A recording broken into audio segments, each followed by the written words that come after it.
Find the defendant, Karina Cooper, guilty of the offense of murder in the first degree, dated this 11th day of July. It was 4:30 in the morning on June 18, 2021, when police got the call that would shake the small town of Traer, Iowa, to its very core. A quiet residential street where neighbors had known each other for decades, where kids rode bikes safely and doors were often left unlocked, was now the center of something absolutely unthinkable. Inside a modest family home on this peaceful street, 48-year-old Ryan Cooper was found dead in his recliner, shot twice in the face at close range. The man who had been a respected member of this tight-knit community of just 1,600 people was gone, executed in his own living room while the rest of the town slept peacefully. The blood spatter on the walls and the position of his body told investigators immediately that this wasn't a robbery gone wrong or a break-in turned deadly. This was calculated, cold-blooded murder. But before we dive deeper into this case, drop a comment and let me know where you're watching from. Are you here from Iowa? Somewhere else in the Midwest? Maybe you're watching from across the country or even internationally? I love connecting with viewers from around the world because cases like this show us that evil can hide anywhere, even in the most innocent-seeming places. Because this execution-style murder that shattered Traer's sense of security didn't happen in a moment of rage or during a heated argument. It started months earlier with secret messages, forbidden love, and a carefully crafted plan worth $500,000. This is Accused, where we dig deep into the cases that expose the dark secrets hiding behind small-town facades and perfect marriages. If you're new here, hit that subscribe button because we dive deep into the cases that shock communities across America, and trust me, you don't want to miss what's coming. Today we're looking at a case that absolutely ripped apart an Iowa farming community and showed how digital evidence can seal a killer's fate in ways that would have been impossible just a generation ago. We'll show you the exact Snapchat messages that prosecutors say proved premeditated murder, the insurance money that motivated it all, and the digital trail that led straight to a guilty verdict. But we'll also explore the psychology behind it all. How does a small-town wife go from cutting hair in her salon to plotting her husband's murder? How do two people convince themselves that killing an innocent man is worth the money and freedom they think they'll gain? This is the story of how forbidden love became premeditated murder, and how 3 simple words sent via Snapchat helped convict a wife of killing the man who trusted her most. Ryan Cooper wasn't just another victim whose name appears in court documents and newspaper headlines. At 48 years old, he was the kind of man small towns like Traer are built around and depend on. He worked hard every day, paid his taxes, supported local businesses, and by all accounts from friends and neighbors, lived a quiet, honest life in Traer with his wife of several years, Karina. Ryan had built what most people would consider the American dream, a comfortable life, a stable marriage, and financial security that included a substantial life insurance policy worth $500,000.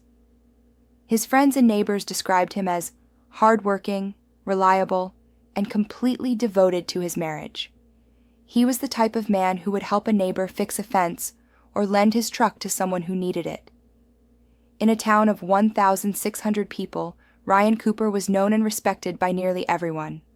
His wife, Karina Cooper, also 48, seemed like the perfect partner for him, and the ideal small-town wife. She owned and operated a hair salon in the area, building deep, personal relationships with clients who trusted her with more than just their hairstyles. Women would sit in her chair and share their secrets, their problems, their hopes and dreams. Karina seemed like the kind of person you could trust with anything. But among those regular clients who sat in her salon chair was a man named Houston Danker, and what started as routine haircuts and casual conversation would eventually destroy everything Ryan Cooper had built and take his life. In a town where everyone knows everyone else's business, where gossip spreads faster than wildfire, Karina and Houston thought they were keeping their deadly secret well hidden. The illicit affair between Karina Cooper and Houston Danker began innocently enough in the digital world before exploding into something much more dangerous and ultimately deadly.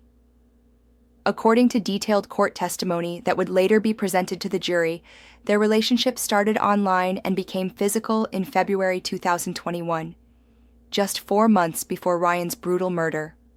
What started as innocent conversations during routine salon visits evolved into secret phone calls, hidden text messages, and eventually an intimate relationship that both participants knew was wrong but couldn't or wouldn't stop. Danker, who was significantly younger than both Coopers, became much more than just another client getting his hair cut. He became Karina's obsession, her escape from what she apparently saw as the boring routine of her marriage to Ryan. Phone records and digital communications that investigators would later analyze showed that their relationship had moved far beyond professional boundaries and even beyond a typical affair. As their secret relationship deepened and intensified, so did their planning for something much more sinister than just adultery. Prosecutors would later argue in court that the couple didn't just want to be together and didn't just want to escape their current lives. They wanted Ryan's life insurance money, and they were willing to kill to get it. That $500,000 policy became the centerpiece of their motive, the prize that made murder seem worth the risk. By June 2021, court evidence would show they had moved from secret lovers sharing stolen moments to alleged co-conspirators actively planning murder. The small farming community of Traer, where people trusted each other and left their doors unlocked, had no idea that behind the normalcy of everyday life, behind the friendly conversations at the hair salon and the routine of small-town living, two people were carefully planning to kill one of their own neighbors. The murder that would change Traer forever happened in the early morning hours of June 18, 2021, inside the Cooper family home on a quiet residential street where neighbors had lived peacefully for years. According to the detailed investigation that followed and the evidence presented in court, Ryan Cooper was sitting in his recliner, probably watching television or reading, when he was shot twice in the face at extremely close range. The shots were fired execution style, with the killer standing directly in front of Ryan as he sat in his chair, leaving absolutely no doubt that this was an intentional, premeditated killing, not a robbery gone wrong, not a burglary turned violent, and certainly not a moment of passion or self-defense. The blood spatter evidence and the positioning of Ryan's body told investigators immediately that someone had walked up to him and coldly executed him while he sat defenseless in his own living room. When police arrived at the scene around 4:30 a.m., after receiving the emergency call, they found Ryan's body still in the recliner and began processing what would become one of the most talked about and shocking murder cases in recent Iowa history. The crime scene itself told a clear story of premeditated violence, but investigators knew they needed to prove who pulled the trigger and why. They needed evidence that would convince a jury beyond a reasonable doubt.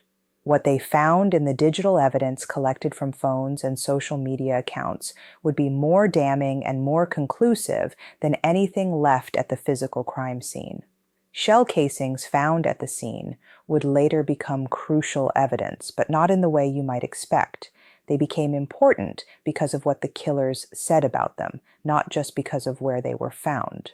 Question for you, and I really want to hear your thoughts on this. You're investigating a murder and discover the wife had a secret lover and a massive life insurance policy.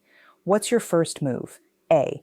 Interrogate the wife immediately and try to break her down. B. Analyze all digital communications first to build your case. C. Focus on the lover as the primary suspect and pressure him to confess. Let me know in the comments what you think the smartest investigative strategy would be, because investigators in this case chose option B, and it absolutely cracked the case wide open in ways that changed everything. When investigators seized Karina Cooper's phone and began the painstaking process of digital forensics, they discovered what can only be described as a digital treasure trove of evidence that would ultimately convict her of first-degree murder. The phone contained months and months of communications between Karina and Houston Danker that painted a crystal clear picture of their affair, and prosecutors would successfully argue in court their carefully planned murder plot. Text messages, phone calls, social media interactions, and Snapchat conversations created a timeline that investigators could follow from the beginning of their affair all the way through to the night of Ryan's murder. But the most damning, most shocking, and most conclusive evidence came from specific Snapchat messages exchanged in the early morning hours of June 18, 2021, the exact same day Ryan Cooper was found dead in his recliner. These weren't messages sent days or weeks before the murder. They were sent on the very day it happened, creating a real-time record of alleged coordination between two killers. Digital forensics expert Detective Tiffany Lord would later spend hours on the witness stand explaining these messages to the jury, walking them through how the timing and content proved coordination between the two alleged killers. She explained how digital evidence works, how messages can be recovered even when people think they've deleted them, and how the metadata from these communications provided an unshakable timeline. The messages weren't just evidence of an ongoing affair or evidence of two people who were unhappy in their current lives. They were, according to prosecutors, clear evidence of a conspiracy to commit murder and then cover it up. What those messages actually contained would shock even seasoned investigators who thought they had seen every type of criminal behavior imaginable. The smoking gun that would ultimately convict Karina Cooper came in the form of Snapchat messages that prosecutors successfully argued proved she and Houston Danker coordinated Ryan's murder in real time. In the early morning hours of June 18, 2021, while most of Traer was sleeping peacefully, Houston Danker sent Karina a message that would ultimately help convict her of first-degree murder. The message was specific, urgent, and according to prosecutors, clearly related to covering up evidence of the crime they had just committed. Danker wrote, "Remember those casings, remember those, no ifs, ands, or buts." This wasn't a casual conversation between lovers or a random comment about something unrelated. This was, prosecutors argued, a direct instruction about disposing of evidence from the murder scene. Karina's response was immediate, clear, and according to the prosecution, proof of her willing participation in the cover-up. She wrote back, "Absolutely, 100%. But it was her next message, sent just seconds later, that would become the most famous piece of evidence in the entire case. She sent a single, simple word that prosecutors said was the final signal to proceed with their plan. Go. 3 letters, 1 word. But according to the prosecution, those 3 letters proved premeditation, coordination, and Karina's active participation in her husband's murder. The defense tried desperately to argue that Karina's go message was actually part of a longer, completely innocent phrase, meaning go to sleep, suggesting that she was simply telling Danker to get some rest, and that the message had nothing to do with murder or covering up evidence. But digital forensics expert Detective Tiffany Lord testified under oath that she had examined every piece of data on the phone, used advanced forensic software to recover any deleted messages, and could state with absolute certainty that no additional messages existed. The data showed conclusively that go was sent as a standalone message, making it impossible for the defense's explanation to be true. The jury would have to decide whether to believe the defense's alternative explanation or the digital evidence that seemed to prove Karina's guilt beyond any reasonable doubt. The trial that would determine Karina Cooper's fate began in July 2025 in the Lynn County Courthouse in Cedar Rapids, with prosecutors charging her with first-degree murder in the execution-style killing of her husband. The courthouse was packed with spectators from Traer and surrounding communities, people who had known both Ryan and Karina Cooper and couldn't believe that their quiet neighbor was accused of such a horrific crime. Prosecutors built their case around three key elements that they argued proved guilt beyond a reasonable doubt. First, the documented affair with Houston Danker that gave Karina a reason to want her husband gone. Second, the $500,000 life insurance policy that would benefit Karina financially if Ryan died. And third, the Snapchat messages that they argued proved coordination and premeditation between the two alleged killers. The prosecution painted a picture of a woman who had grown tired of her marriage, fallen in love with another man, and decided that the easiest path to happiness and financial security was to have her husband murdered. They called witnesses who testified about the state of the Cooper marriage, with several saying there were widespread rumors in the small town about Karina's affair with Danker. People talked in grocery stores, at church gatherings, and over coffee about how Karina and Houston were spending time together, how their relationship seemed inappropriate, and how Ryan seemed unaware of what was happening behind his back. An employee from Chelsea Savings Bank in Traer provided crucial testimony about the life insurance policy, confirming that Karina stood to receive the full $500,000 payout upon Ryan's death. The banker explained the terms of the policy when it was purchased, and how the beneficiary designation made Karina the sole recipient of what was, for most people in Traer, a life-changing amount of money. The defense strategy was more complicated and relied on portraying Karina as a victim rather than a perpetrator. Defense attorneys argued that she was being manipulated by Danker, that she was scared of him, and that she never participated in planning her husband's murder. They painted a picture of a woman who had made a mistake by having an affair, but who would never go so far as to kill the man she had been married to for years. They argued that Danker was the real killer, and that he had used Karina's feelings for him to control her and force her participation in covering up his crime. On July 10, 2025, in what many courtroom observers described as the most dramatic moment of the entire trial, Karina Cooper took the stand in her own defense, becoming the defense's only witness in a desperate attempt to avoid a life sentence. Facing a packed courtroom filled with people from her hometown who had known her for years, she told the jury a story that was completely different from what prosecutors had presented. She admitted to having an affair with Houston Danker that began online in late 2020 and became physical in February 2021, but she insisted that she had nothing whatsoever to do with planning or carrying out Ryan's murder. Instead, she portrayed herself as another victim of Danker's manipulation and control, claiming that he had threatened her, controlled their relationship, and made her afraid to report him to police, even when she suspected him of killing her husband. Cooper told the jury that she suspected Danker was the one who killed Ryan, but claimed she never told law enforcement about her suspicions because she was genuinely afraid of what he might do to her if she spoke up. She described their relationship as toxic and controlling, with Danker making demands and threats that left her feeling trapped and scared. She denied any knowledge of murder plans, denied participating in any conspiracy, and denied that her Snapchat messages had anything to do with covering up evidence of a crime. However, her testimony had to account for those damaging Snapchat messages, and prosecutors used her own words against her during a brutal cross-examination that lasted for hours.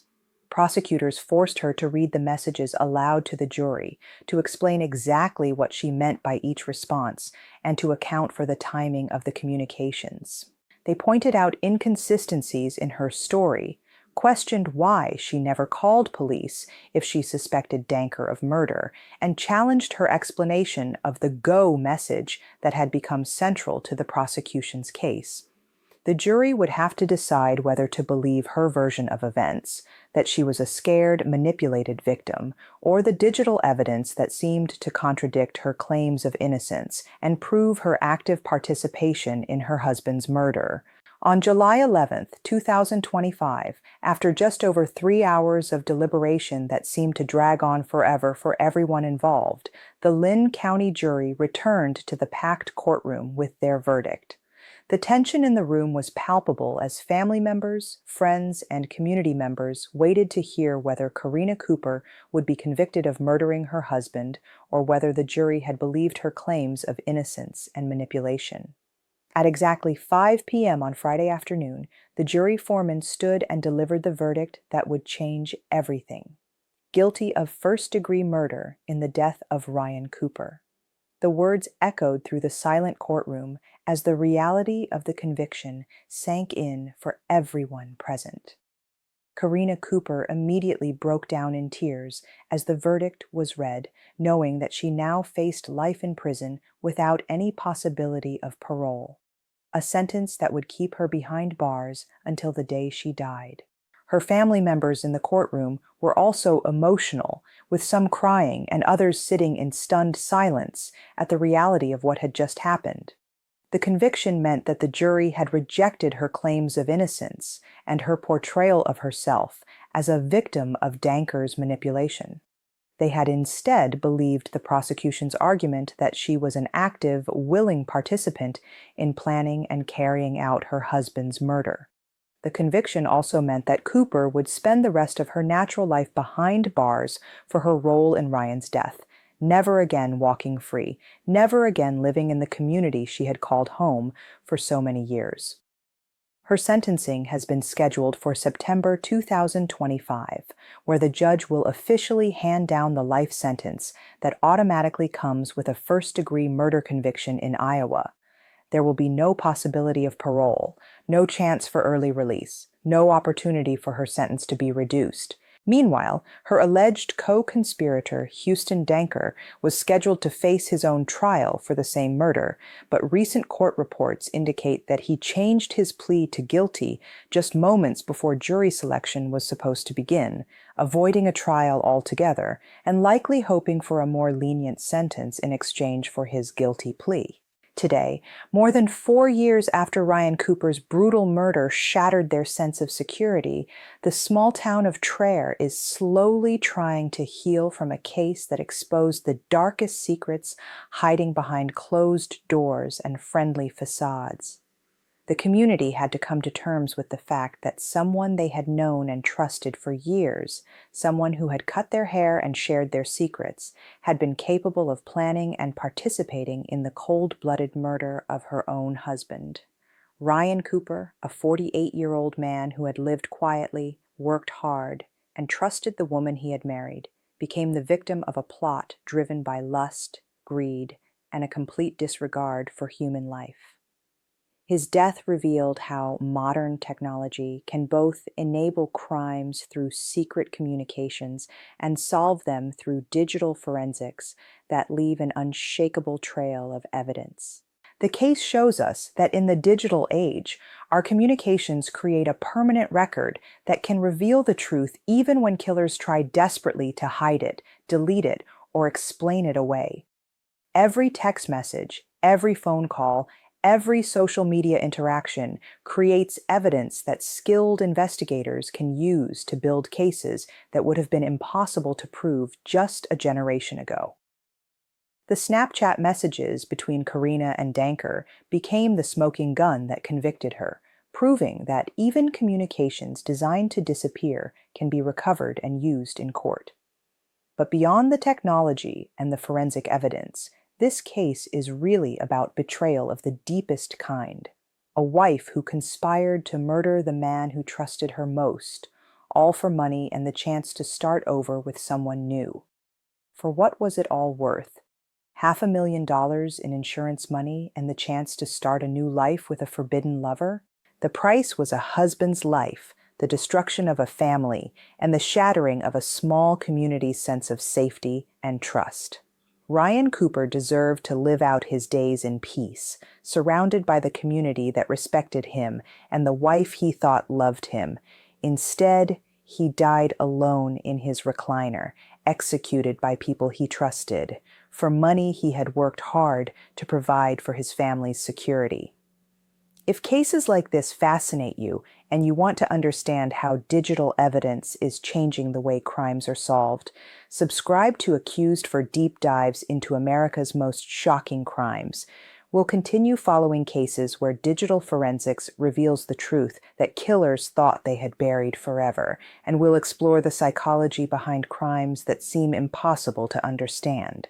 Ryan Cooper's memory deserves better than to be forgotten, and his killer will spend the rest of her life behind bars paying for a betrayal that destroyed not just one man's life, but an entire community's sense of trust and security.